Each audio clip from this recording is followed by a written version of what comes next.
more than I've ever seen. She was Amorous. I tried to give her a warning, but she... So, we are on my bed, as you can see, because I want this to be a really comfortable conversation between us two. This is my first episode of the Christa Chronicles.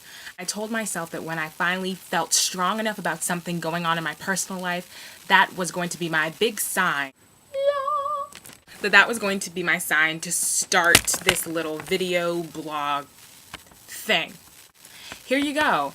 I have kind of been all over the place, I was born in Massachusetts, went to Connecticut, went to Virginia, came back to Massachusetts, and this probably sounds really awful, but I thought when I went to Virginia, in my mind I was like, okay, this is probably where I'm going to experience some sort of racial hatred or, you know, be called something out of my name or something like that. In my mind, that's what I was thinking. So when I went to high school down there, even to college down there, I was thinking in my mind, you know, this is the South.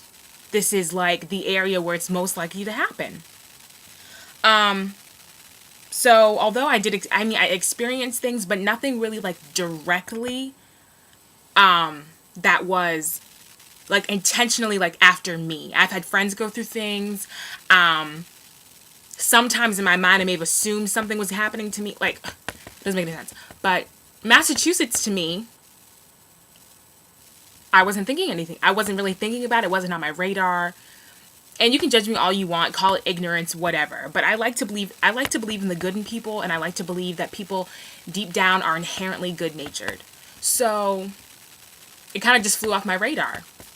My sister and I today were going to Hannaford to get some groceries, and out of nowhere this car comes and almost like hits the car, and it's Massachusetts, okay? So I'm kind of already used to road rage. I've been around riding with my sister, like I understand it. So I was like, okay, the guy's just a jerk. So then I look in the bumper of the car and there's a Confederate flag on there. And I'm in my mind, I'm like, oh God, like I am not in the mood. I am not in the mood because Obama winning the election has already impacted me personally with the comments that I've heard. And I'm not in the mood. I don't want to go off on anybody right now. I'm with my little sister. She's she's in the back seat. I'm like, I'm not in the mood. So he didn't stop there. The guy pulled out a Confederate flag and the car was filled with like teenagers, white teenagers. They take out the Confederate flag, start waving it in the wind, and we're driving behind them. And I was like, this is ridiculous. Like, this is ridiculous. I whip out my phone. I get his license plate. I don't know what can happen with that, but I'm going to report it. And then we get to a red light and I'm like, if these guys get out of their car, it is on. Like, I cannot even explain to you what was going through my mind. And again, our little sister's in the car. We can't just start cussing. Like, you can't do that. So we get to the red light and the car in front of the guy starts pumping his fist like, yeah, yeah. This is crazy. And I've never experienced anything like this in my life. I'm 22 years old and this is like the first time that something was so blatant, like so purposeful. And it hurt, and, you know, it shook me up a little bit. Like, my eyes were starting to water, and I was like, what is this? Like, what's going on? Like, I've never experienced anything like this before in my life. And, of course, it brings me to, like, the Obama election.